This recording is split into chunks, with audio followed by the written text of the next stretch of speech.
Good morning, Griffins. I'm Julie Kepley with WSTV. Today, we will be discussing the inaugural Fall Carnival, Sickles fundraisers at BJ's, SGA, and community service hours. But first, let's stand for the pledge. I pledge allegiance to the flag of the United States of America and to the republic for which it stands, one nation, under God, indivisible, with liberty and justice for all.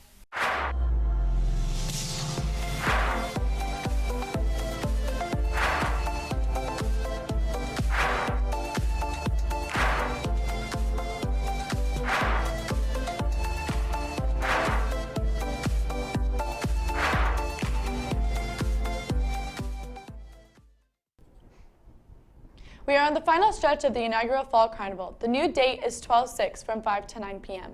Tickets have been reduced to $20. Tickets will be on sale the week of the carnival in the cafeteria during both lunches. There's a fundraiser tonight at BJ's at Citrus Park Mall from 6 to 9 p.m. You must have the flyers to show your waiter at checkout. Digital flyers are posted on all class Twitters. Paper flyers will also be given out during both lunches. Attention freshmen, do you want to be involved in the activities here at Sickles? Do you want your voice heard? Do you want to build your legacy at Sickles? Then join SGA. Applications for freshman class officer candidates are available in room 224. Applications will be due next Monday, 12/3. Now for today's lunch.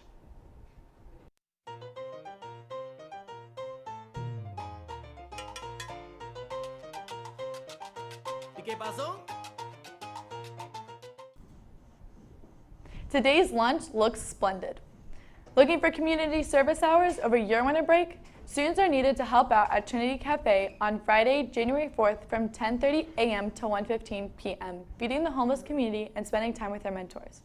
Trinity Cafe is located at 2801 Nebraska Avenue in Tampa, Florida. It is necessary to pre-register for this event, so if you are interested, please see Ms. Holton in guidance. Volunteers are needed at the Oldsmar Fire Rescue Christmas Open House, Saturday, December 8th from 4 to 10 p.m. Many elves are needed to help guests with snack stations, selfie stations, ornament making, and Santa's visit. Sign up with as many friends as you can. Dress as an elf and let's have some fun earning community service hours. See Ms. Holton in guidance for more information. Now for another episode of Two Pretentious Hipsters Review Modern Music.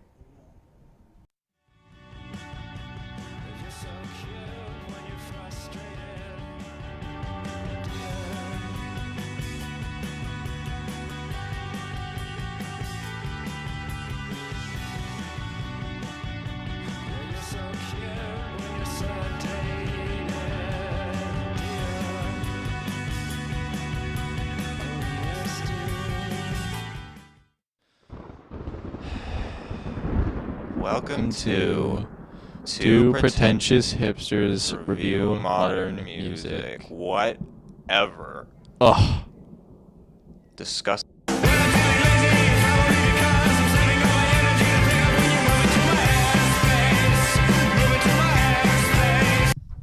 Alex, Brandon. as a fellow goth boy, what'd you think about this album? Well, initially, my thoughts were that it was mediocre. But the more I listened to it, the more I really started to enjoy it. So for me, this album perfectly encapsulates my cold, dead, black, greasy heart. I've seen it. It's real. The first thing I really noticed was their lead singer, Paul Banks' voice. He's kind of like, sometimes he's half screaming, and a lot of times it's pretty monotone. And I think it's obviously kind of inspired by Joy Division.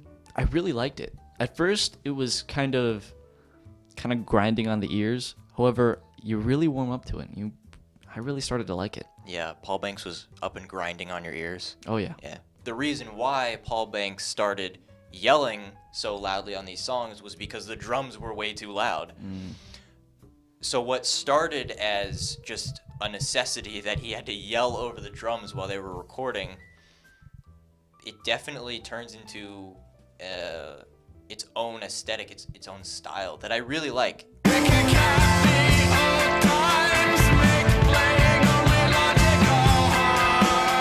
To be completely honest, their guitar work and their skill on the guitar, it's not very high. I wouldn't say they're that great at the guitar, and the guitar overall, it isn't very interesting.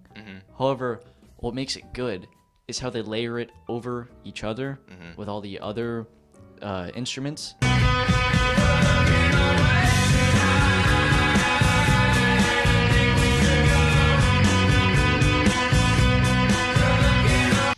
So, we can't not mention the fact that there are some bizarre, weird lyrics It on this boggles album. my mind. This is an actual line from the song Obstacle 2 by Interpol. I feel like love is in the kitchen with a culinary eye. He's cooking something special, and I'm smart enough to try. What is that? For me, they're not actually really flaws. They just kind of add character to the album. The lyrics, they're...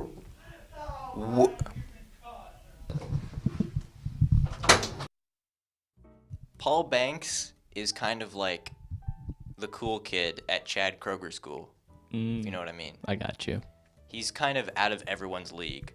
You remember that concert in Portugal where people started throwing rocks at Chad Kroger and the rest of Nickelback until they got off the stage? I didn't, but it sounds like a hell of a good time. Yeah, I was one of those people throwing rocks. Wow. I threw the first one.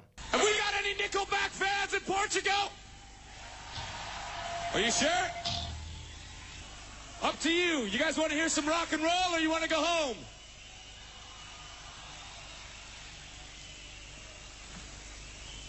See ya.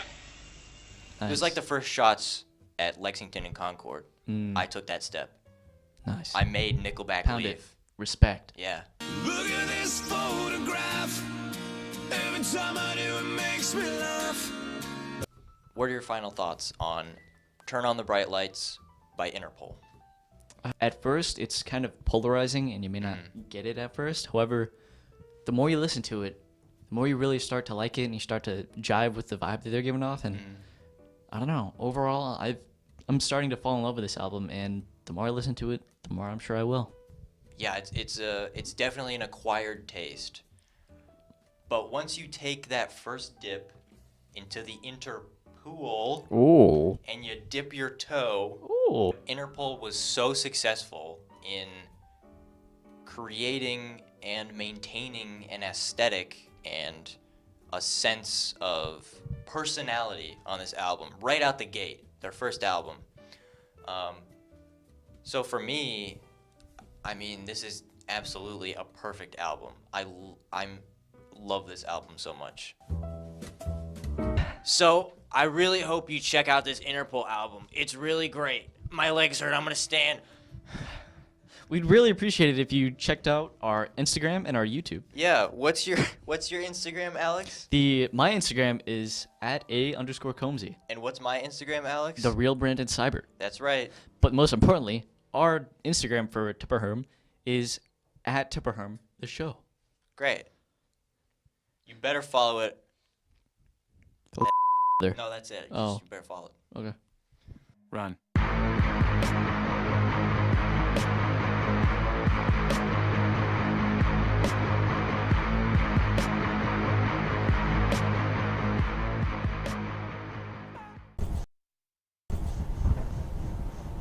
You can find the other episodes on YouTube at Sickles TV. Signing off, I'm Julie Kepley with WSTV. Have a great day and make good choices.